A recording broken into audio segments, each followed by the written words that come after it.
Bismillahirrahmanirrahim. Nahmedu ve nusalli ala Resulihil Kerim. Elhamdülillah Teala'nın ihsani birlikte ücüptür. Ta Allah Resulü'nden, dininden, diyanetden gurrun etmek için. Önkü jeleten iyiydi de bir khas bir gurrun yok.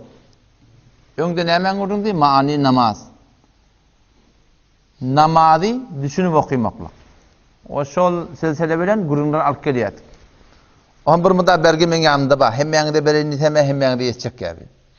On bir alacak olsan ahir zilse alan yöne. Almadıkla me birimde paylaşlar. Kimde yok bolsa ahirde verecek mi? Koyaşlar. Namazı düşünüp okuymaklık. Dersimiz şoňsundan gaýtdy. İnşallah Taala namazın mani tökönünden sonra tercüme-i Kur'an'a geçer. Kur'an'ın tercümenin üstüne muhtelif suratından, muhtelif yerlerinden niyaz-ı cami'a göre inşallah Taala Allah'tan tevfik verdiğinden aydar. Namaz için okumak olakan bir devlet. Şu insan bir Hanefi mezhep adatığı güne 32 rekat namaz bir hetmin okuma oluyor. Fardan 17, galanın sünnet-i muakkede o bir nefil okuysa ondan artacak. Adı bir güne 32 rekat namaz okuma oluyor. O zaman şu 32 rekat namazda biz Allah bilen kepleşiyor. Ve Hazreti Ali radıyallahu anh makulesi muhtasar yani tefsir Teberi'nin mukaddemetine getiriptir. Her kim Allah bilen kepleşecek olsa o ne mesela namaz okuyun dedi. Ve her kim isleyem olsa ki Allah şu bilen kepleşsin. O ne mesela Kur'an okuyun dedi. İrtibat do tarafi. Her vakti her zamanla her kim ödül bilen Allah bilen kepleşip biliyor. Ama namaz bir khas ibadeti ki Allah Teala namazda ne yaparım keplemekliğini söylediğimde Allah Resulullah sallallahu aleyhi ve sellem'in ödülünden bir de öğretiptir. Ne yaparım Allah'ın tarif etmeli? Ne yaparım Allah'ın tahmid etmeli? Ne yaparım Allah'tan dinlemeli? Ne yaparım tesbihte, rükûnda Allah'tan ullamalı? Secdende ne yaparım Allah'ın ullamalı? Teşehhüdünde Allah Resulü ne yaparım ullamalı? Şunu Allah Resulü bir de öğretiptir. O zaman namaz okuyamında biz Allah bilen kepleşiyiz. Ne mi diyemiz düşünmeli. Tam ben namazdan düşemde şu aydan adıma durur ya. Kemezken ben şunu düşüneyim. Kâvede ben namazda şey deyip ayttım. Şey deyip söz verdim. Ama ben sahada durup bilmedim. Şu bir Allah'ın devlet. Ben günahkar olayım. Ve ben eğer günahkarçılığımı bilsem şu bir Allah'ın devlet. Ama bir bak günahkar boluptur. Günahkar bolanını bilenek. O zaman ol haçan tavbe edecek. Ol hiç çatı tavbe edecek. O zaman şu da Müslüman doğun. Namaz okuyamızda şu namazı şunu okumakla Allah etmedi. O düşünmen okudan ne yapın? Sogabı yok mu? Sogab buradaydı ki Allah vermedi. Her kim ihlasına göre Allah Teala derecesini verir. Yani gururun şunusuna şu namaz okuyanda Allah bile kepleşiyen. Ne mi diyenin düşünmedi. Ustad Muhterem Güneşe İslamiyetinde bir tane cümle var. Ol avadan ediptir. O deyiptir seccade namaz, namazlık. Mahalle ehde bendegi deyiptir. Allah'dır söz verilen yer stati. Mahalle zindagi ne yapalım? Kalan seccadenin düşüyen de namazdan düşüyerdin. Oşa berin sözüne durmaklığa bir meydan. Kilise buksun başında hem ekşi çakıyacaksın ne biliyor musun? Kilise buksun başında hem ekşi borosluyor oluyor. Bu tadı namazda söz verip yalla şey edecektirin ha şey edecektirin. Şiforum olacaktırın ha yalla şey de vermeni beyde vermeni. Bu tadı söz verip temen Allah'ın anı için bir ara perde yok. Sen sol bir nihayet zat beni kepleştiriyorsan. Ama soğram sözde durmada gururun var. O zaman Allah'ın bir devlet şu. O zaman şu taydan şunu şu berge namazda biz şunu sade suratını yazdık. Her kelimenin aşağısına Subhaneke Allahümme Fakum munezzehi bar ilaha ve bihamdike ve tebarek esmuke ve teala cedduke ve la ilahe gayruk. Yani şimdi okuyup barayan düşünüp gitmiyor şunu. Şu bir Farsi kepleyet de. Farsi kepleyende sen oturup fikrettirin ağay falanı bir an cami ham tarabe binem diyen da. O sen oturup fikrettirin ben sana neyme dedim her şey dedim o deyip duran. Kepleyip barayan düşünüp barayan sonra. Şu namazın manihinde sıfırın bir zahmet çekmez sana. Kelime ve kelime şu okuyup barayan düşünüp gitmez şunu. Elhamdülillahi Rabbil alemin. Errahmanirrahim. Maliki yevmiddin. İyyâke na'budu ve iyyâke nestaîn. Şu okuyup barayan ne etmeli? Şuna düşünüp gitmeli.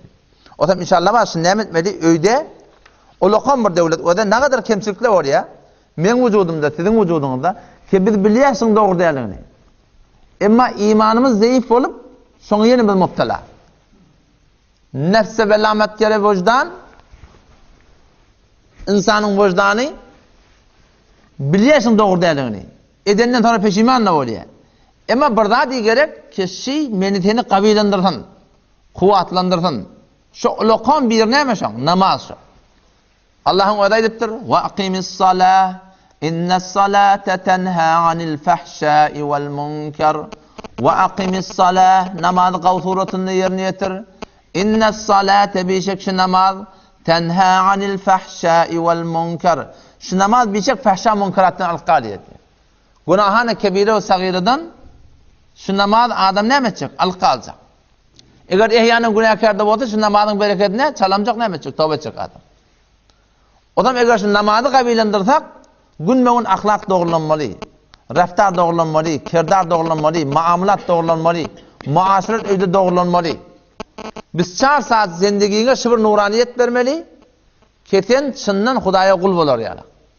O zaman şu taydan inşallah Müslüman doğanım, şu namazın şunu okumaktığına çından rahmet çekeydi. O dertimiz geldi salavata. Allahümme salli ala Muhammed. Ya Allah, rahmet indir Muhammed Mustafa sallallahu aleyhi ve selleme.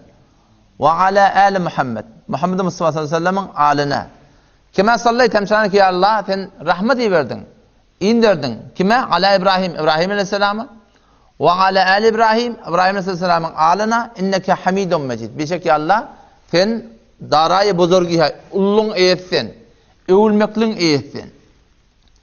Ondan sonra Allah'ın barik de aynı şu suratında fakat Allahümme salli diyende Allah rahmet indir deyip mana geliyor.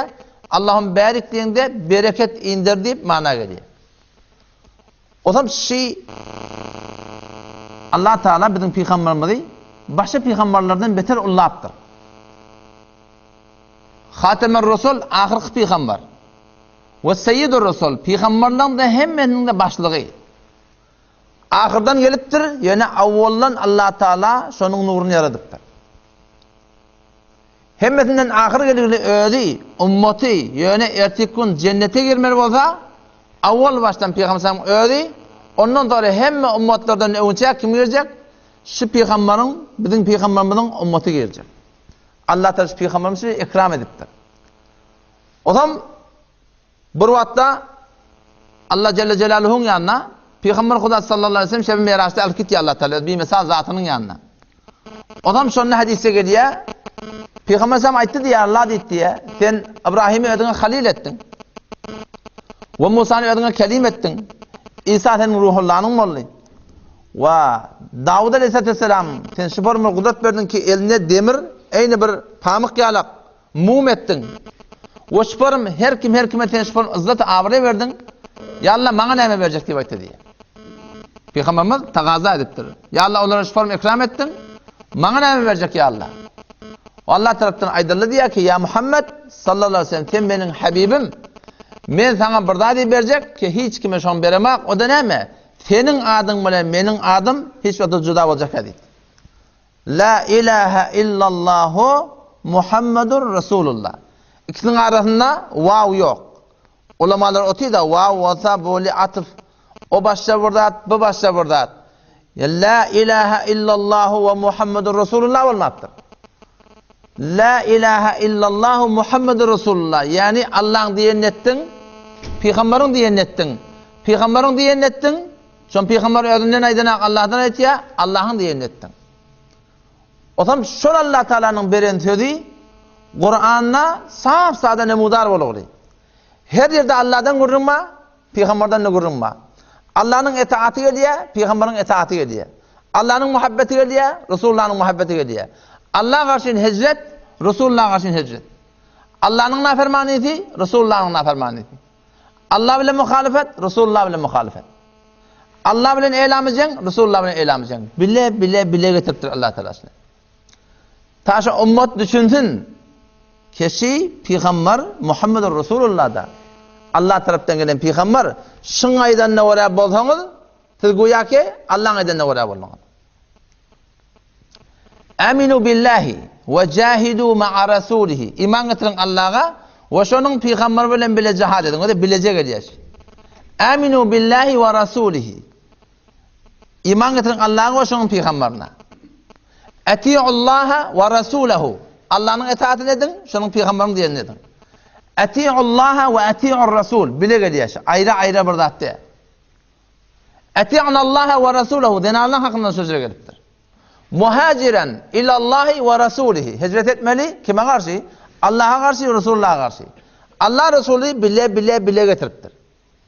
Bunun tersine gidip kalınını şeyde Müslüman doğan. Keferu billahi ve rasulihi geliyor. Allah'a küfür, Resulullah'a küfür. Ve men ya'sillaha ve rasulahu. Her kim Allah'a naferman, Resulullah'a naferman. Ve men yuşaqiqillaha ve rasulahu. Her kim Resulullah'a, Allah'a tersleşiyor, Peygamber bilen tersleşiyor. Ondan sonra geliyor fa'danu bi harbin minallahi ve rasulihi. Şirbanın haramlığı belli oldu. İndi gelip eğer şunu el çekmeseniz fa'danu amade olun Allah Teala. Elam edecek kime? Bi harbin minallahi ve rasulihi. Allah Resulü'nün cegine amade olun diyor. Biz Allah'ın razı edecek bolsan yekici bir yol koyuptur Allah Teala. Fakat bir yol var. Halafe peygamber kesireh gozid ki herkes bir menziline kahedesik. Mependar sadi ki rahe sefa tamam da cüzler peyi Mustafa. Bir gün Türkiye'de tezde ev maşa girip işte benim vaktimiz o zaman bir zaman oğlan bir şehiyette görüp bir beyt okudu tam camada edilen ki gel kahi neşebi Resulullah hamrengi cemaat şu diktir dedi. Meddur dedim. Hayız cemaat şu dedim.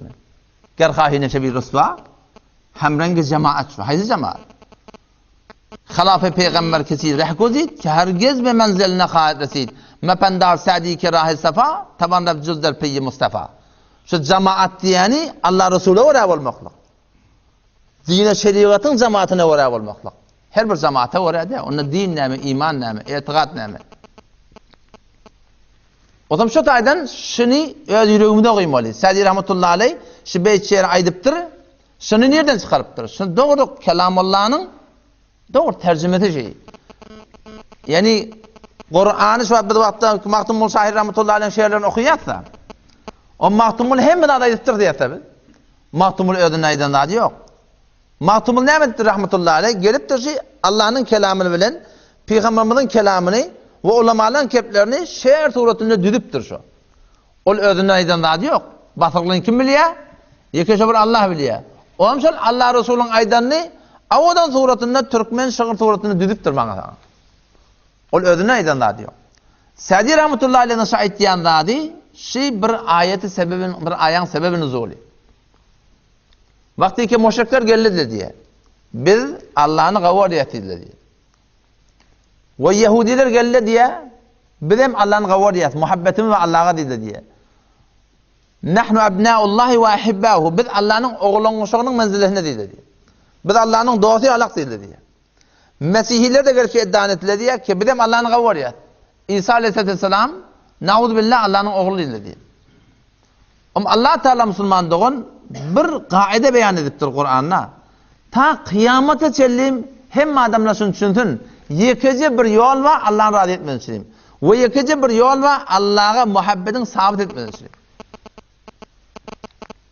Kul in kuntum tuhibbunallah فاتبعوني يحببكم الله ويغفر لكم ذنوبكم والله غفور رحيم قل إن كنتم تحبون الله أيد رسول خداش أمتنا تمام مدعيان محبته مامي جسن صافت etmeli قل إن كنتم تحبون الله أيد رسول خداش أمتنا eğer Allah'ını kavrayan mısınız ne etmeli فاتبعوني من Muhammed'in izniyle için deyiptir.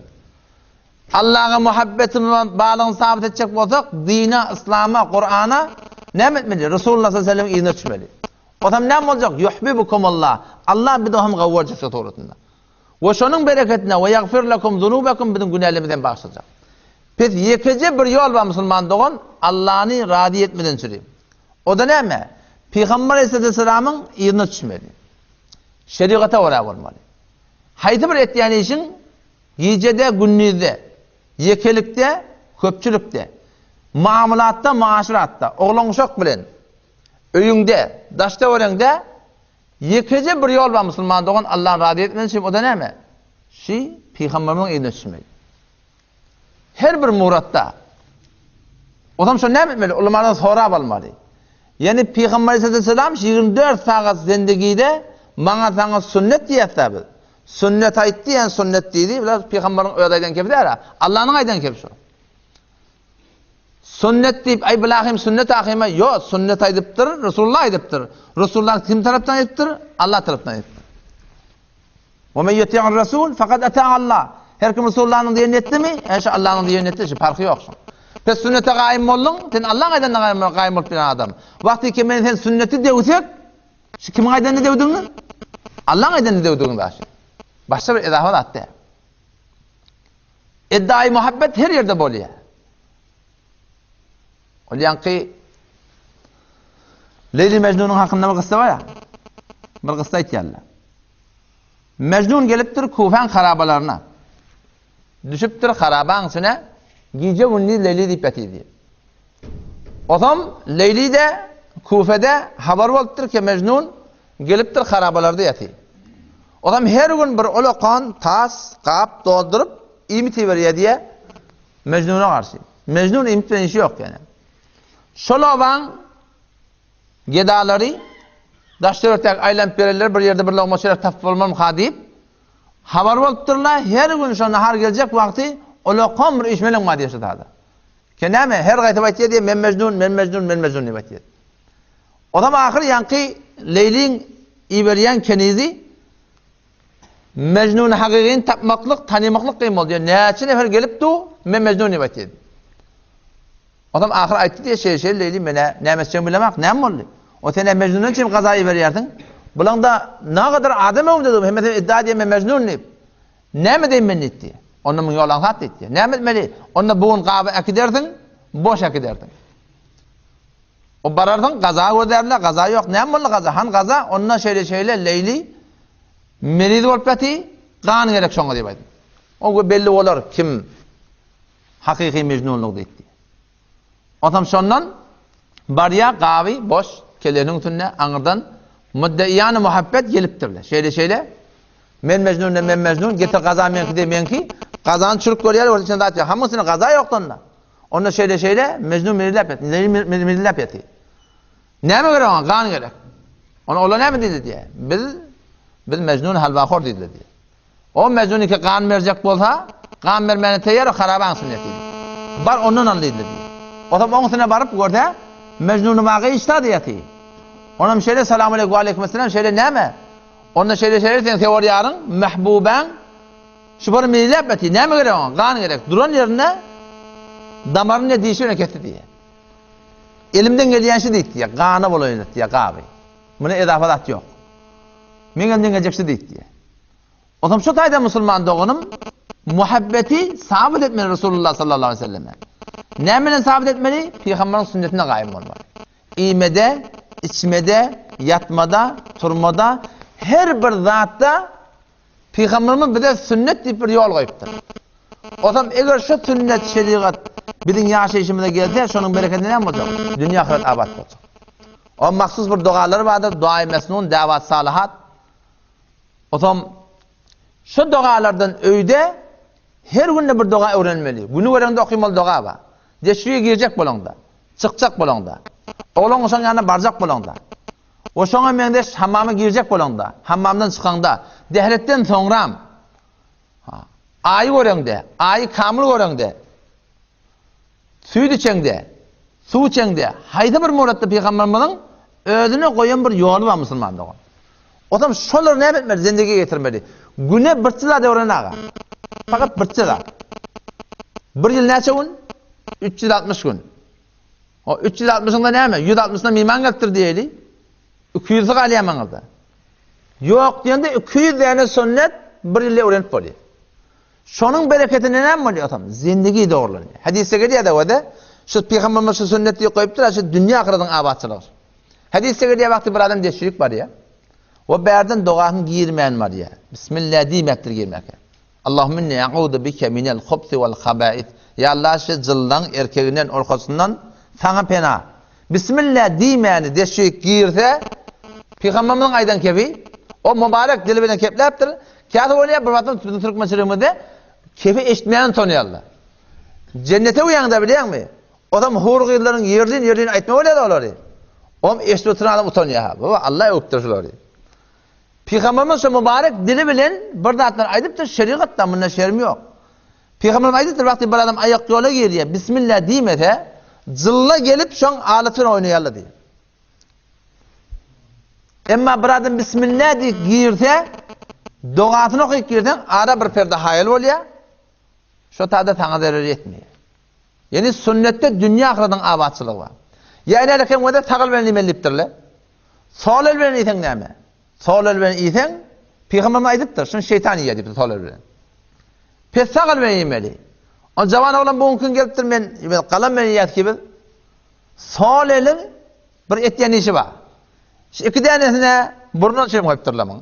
Bula bir naytan günahı var diyen günün yakın ummat şebince yöne şu iki tane.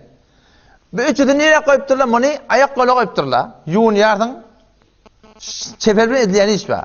Sünnette şeyde kavuşun alanda zaydende sol elimi almalı. Yani şu çeptes bilen bir hafarak işler ediliyor, hafiş ediliyor. Ama sakıl bilen mübarek, kavi, aratı işte ediliyor. Yani bir adam sakıl bilen kavuşan bilen günah diyen gurun yok. Ama sünnet ne hemen sol elimi almalı. O ham bir gün Javan hay emruzi ingalık biri bilan nispet hazirin geliptir. Bir takdirim şu gurun var oturmuştuk. Şeyde takıl bilen imeli, takıllı bereket var. Peygamberimiz takıl bilen imeliptir. Sol bilen imelle, sol bilen şeytaniye falan etiye. O javanla bir deyiptir. Ay akıllı size gurunuz kan. Takıllıydın, solluydun. O peygamber şovat aydıptır onu. Bat kalam çıkılı, qaçık çıkılı, çangal çıkılı. Haytelim ben yuğunanda bolmaya. Men haytelim meyecekten yamalı. Ama alim aydıptır men Kur'an sünnetten görende adım aytyan. Emamın anırda näme hikmet var men bilecek ediptir. Soran bir vakt geçti diye şol adam şu takdirin yanına bağışladı ekettir. Näme görttir? Bir vaga peş etdi şol adama. Şoňa peş gelen vaga maňa da geldi. Takriban 15-16 ýaşda ayakta da çarık koymak ketdi.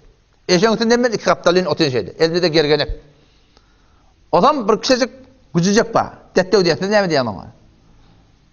Köpek kişi jawjacık ba. Adam mele ýördümki da aylanıp ketpäs, çoğalyk bilen ýanky birden gatydan wankyrdy. Men şeýle gödedim bir olokon dygylgaçak ýylan dogry ýanky burnuna çakdyra. Adam çak hakanynda hine girmeýän durdy. O men awal eşdipdim şunu.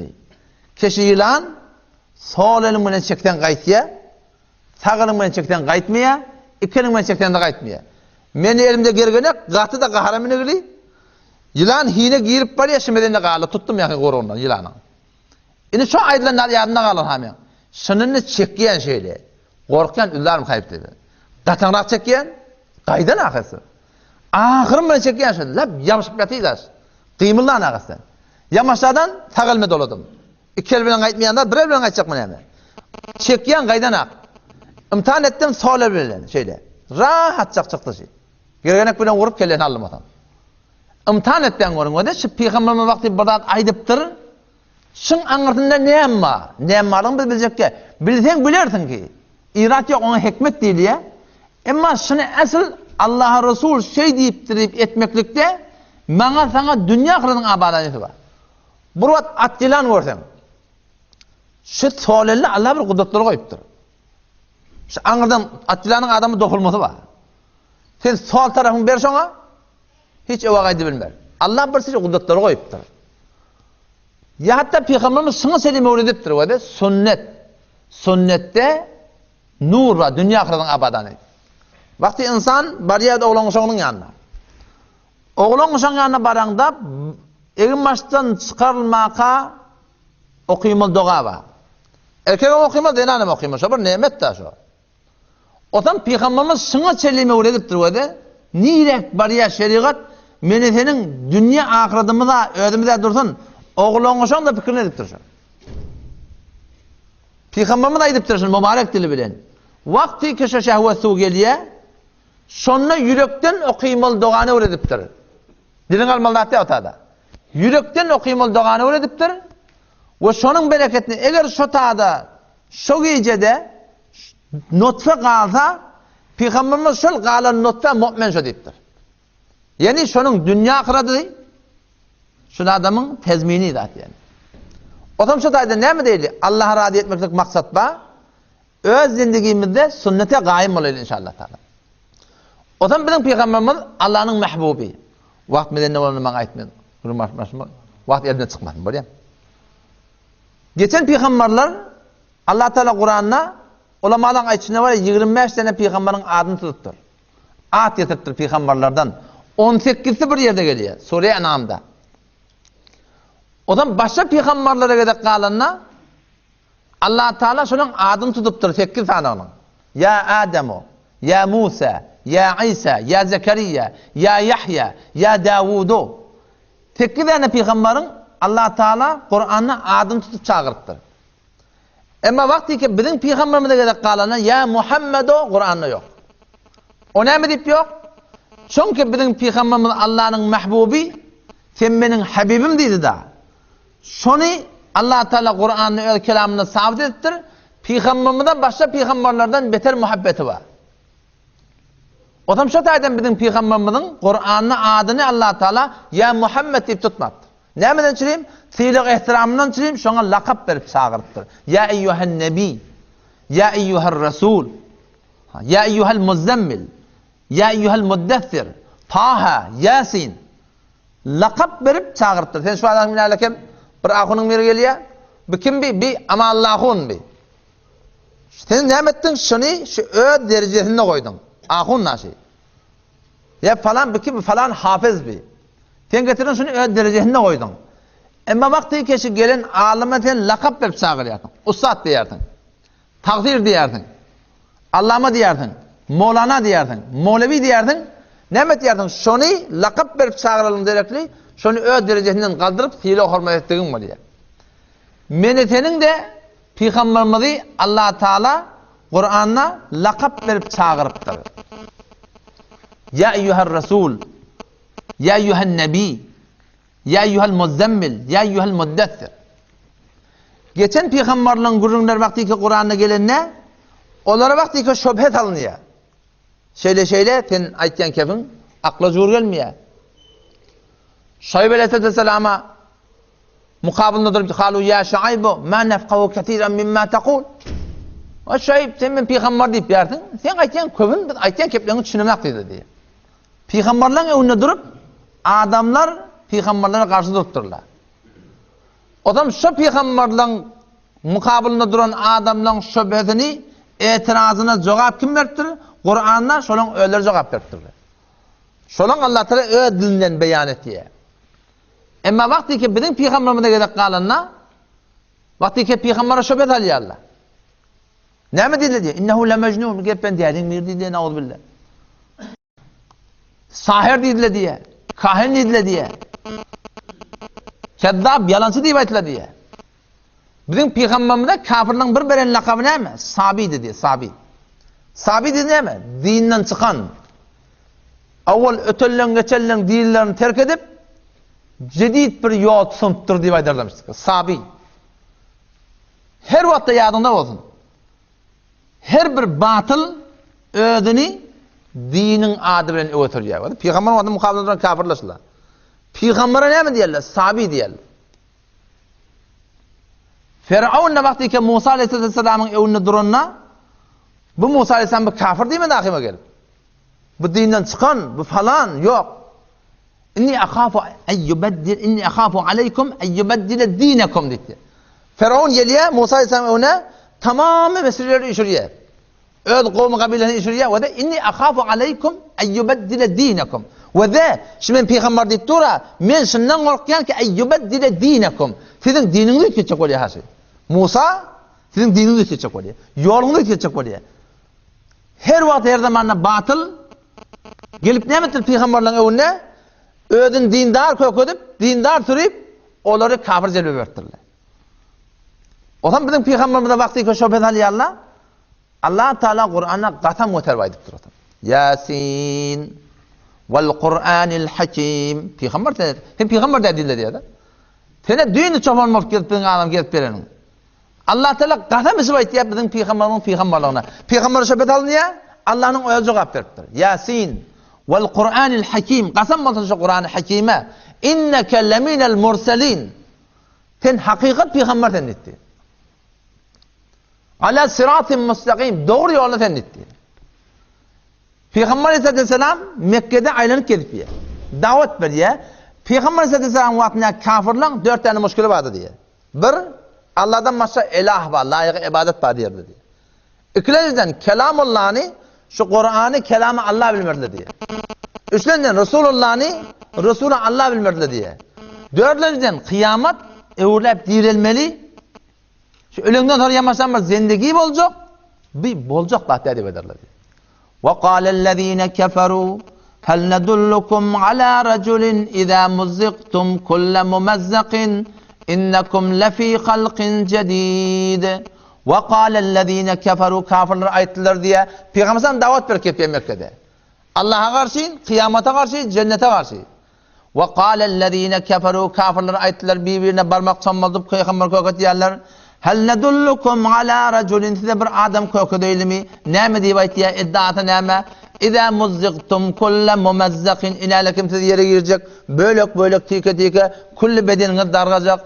İnnekum lefi halqin cedid. Siz yamaşadan dirilecek diye diye. Mağaytiyen kimin görüyor mu deyip cak gülüyorlar. Vakti Peygamberden sohbet alıyorlar kıyametin hakkında. Allah ayet indiriyor. Ya eyyuhan nas ey adamlar kavvetten kulak atın. İn kuntum fi raybin minel ba'th. Eğer sizin küçüklerin şeklinde olsa evurlayıp dirilmekten hakkında diyor. Peygamber davet verip gitmiyor, siz evurlayıp dirilmesi diye. Ölümden sonra yamaşan bir zindagi var. İnne Allah Teala şol Peygamber sallallahu aleyhi mukabilinde Kur'an'ı öyle cevap verdi. Ya eyyuhan nas ey adamlar kavvetten kulak atın. İn kuntum fi raybin minel ba'th. Eğer sizin küçüklerin şeklinde olsa evurlayıp dirilmekten hakkında. Ne mi değil Allah? Ne mi değil ben yakinim de kullansın. Ölmek hak. Ölme hiç kimin şeki yok. Dirilmek hak. Ama dirilmekten hakkında köp adamlar geçen zamanda da şek ediptir. Şu vakitte şek edip verirler var. Bu gelecekte de tapılacak şu adamlar. Yakin kıyameti. Ölmene ne mi delil var? Birçe delil var.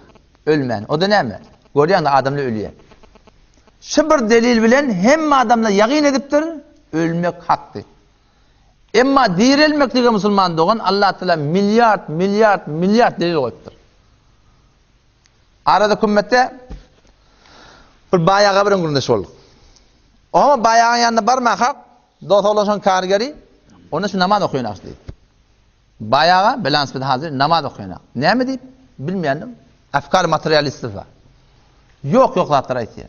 Selamun aleyküm ve aleykümselam. Oğlum ne mi haber dedi. Men haber dedim, Narvağ'dan sonra dedim. Kaptanın Narvağ var. Narvağ ne mi diye dedim. Narvağ ölümden sonra dirilecek diye dedim. Nezire? O da Kur'an şey diye dedim. Fendur ila atari rahmetillah. Allah'ın nadar rahmetini ve yağından sonra, yağ gelenden sonra keyfe yuhyil arda ba'de mevtiha. Ne yaparım Allah yer diriltiye ölümden sonra. O da ne yaparım diriliyor. Karagan ne yaparım diriliyor. Yannak ne yaparım diriliyor. Almabağ her yeri ölüp diriliyor. Ne yaparım diriliyor. İnne zâlike lemuhyil mevta. Birçok şey Allah etmeyin ölülerde diriltecektir. Haber şundan sonra var. Tamam yanaklar, bağlar, bakçalar, alem cehennem gıygırıp dururlar adamlar ki adamlar ölecek yakınınız var. Ondan sonra dirilecek. Aslı maksadım şu zaten Müslüman doğan. 5 yıllık dünya bana sana veriptirler. Ruziki be dünya amedi oryan, cem'i beto khandan budan doto geryan. Kari bekoneyduz ke vakt taraftan, cem'i beto geryan başında tokandan. Aslı maksat şu zaten. Men oyum, men yurdum, men maşinim. Yanma sefere gittik de sefere. O zaman ben yanındaki Eğirtünk'ten bana ayttım. Ve de dedim, şu da maşinalık deyip hoş, bariyem ben 120 bilen. Her maşini keşke öden geliyor dedim, çünkü her gayet tirimerksin dedim. Güllü yal geçik diye. Güllü yal. Her gayet tirimerksin. Maşin demede bir gün acalına tir diyecek. O zaman şu taydan ulukan maksat Müslümanın zindiginden hem ahiret. Allah'ın nimetini her bir çette görüp boluyor. Şu Allah Resul bana sana ihsan ediptir, din veriptir. O zaman yani LPG var, maşinin idinde. Akılları dotolama malı ihsan bana gel bağlap verdi o zaman. Ona men Molla Ehsan dedim, ona Molla Ehsan dedim. Şık geldin kellesi dedim. Hem meni düşünäsin peji dedim. Hem birda dokasın hem meni düşsün dedim. Men oda galdy birden muhrab alap berdiň suri, hem meni düşünäk dedim. Onda men haňa birda baglaýyn dedi. Keşçi dedi, her bir gele düşsün dedi. Indi ýa seferde bu mandaga da ýa deska bilen gurdy. Sefere gidende ödün gurma bolýanda. Şu muhrany her gelek eliň alaňda Molla Ehsanyň ehsany ýadyňa düşýär. Hammeler kelleme dedim, her çeti ödende Allah'ın namaty görnüpdi. Her çeti ödende musulman zindigisinde Resulullah'ın sünnetinin hukmuma. Pes her yer ödende kim ýadyňa düşmeli? Allah ýadyňa düşmeli. Resulullah'ın muhabbeti ýadyňa düşmeli. Kim maňa saňa şol dünýä ahiretin abadany. İçen suwuň öde, asmany öde, ýeri öde, güni öde, aýy öde. Her bir nemeti ki bakimden ýekeşe bir Allah'tan. Pes her çeti ödende Allah ýadyňa düşmeli. Ve her bir ayağın aşağının ödeyende näme ýadyňa düşmeli? Kıyamet ýadyňa düşmeli.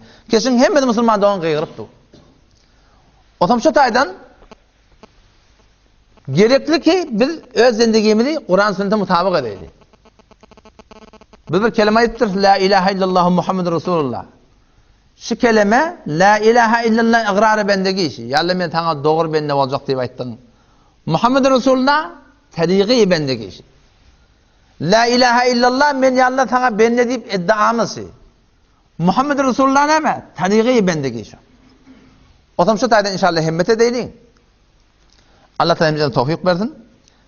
Ve şu namazyň many her kimde ýok bolsa, şu inşallah ahir jese bizden alpaşar ýatyňyz. Şuny fotokopi ordan başa dogan ýalygyny beriň şuny. Öýde şuny temrin etmeli. Öýdekileri mulzam etmesen, öýdekileri de hemmet çekmeýär. Ayala diýmel wede, şuň biziň dersin Subhanaka ha. Men şuny ikindi tenden sorajak.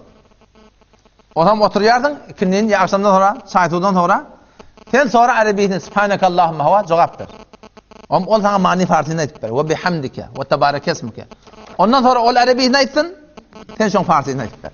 Gyjagaryň da şeýle, oğlanlaryň da şeýle. Şu günme-gün hem zindigi bereket gelir. Günoň şuňa bereket gelir. Allah Teala şunun bereketine näme eder? Dünya ahiretimizi abad eder. Allah Teala bize tawfik bersin. Vesselamu aleykum ve rahmetullahi ve berekatuhu. Ya Rahman Rahimin. Ya Rahman Rahimin. Ya Rahman. Allahümme salli ala habibik ve sallallahu sallallahu aleyhi ve sellem. Ya Allah nasip edilen gurun. Evet fazla kiramanı kabul et be Allah. Evet muhabbetini, Resulün muhabbetini, dini muhabbetini. Ya Allah yürükum sa'adesi ya Rabbel alemin. Ya Allah sicesimde ya Allah Rahman Rahim bereket berevat. Ya Rahman Rahim maksat tentin, matlub tentin, mahbub tentin, ma'bud tentin ya Rabbi. Ya Allah öğreydinin ora, öğret Habibin sünnetine ora. Öğret şeriatine ora ya Allah bir de yaşamakla tawfik berevat. Ya Allah öğret dinan oğlun uşak. Doğan kardeş ya Allah dergaha iman veren var. Öğret rahmetin cennetin ya Allah bir de cailestire var. Ya Rahman Rahim ilmi sebdot dergahın ya Allah. Muşkilatlar var dini dünyevi ya Allah. Muşkilatlar asan edevar. Ya Allah alıqlar bergiler ya Rabbil alemin. Hanavadaki muşkiller ya Rahman Rahim ya mucibet da'vat. Ya Allah etfalda kiram ki Allah'ın asan edevar. Günün şükürde ya Allah Rahman Rahim bereket berevar. Beşvat namaz ya Allah cemaate kaim olmak ya Allah tawfik berevar. Allahümme nefavvud umurana ileyk umur dünya vel ahire. Fatira as-semavati vel ard. Ente veliyuna fid dunya vel ahire. Tawfina bis-semavati vel ard.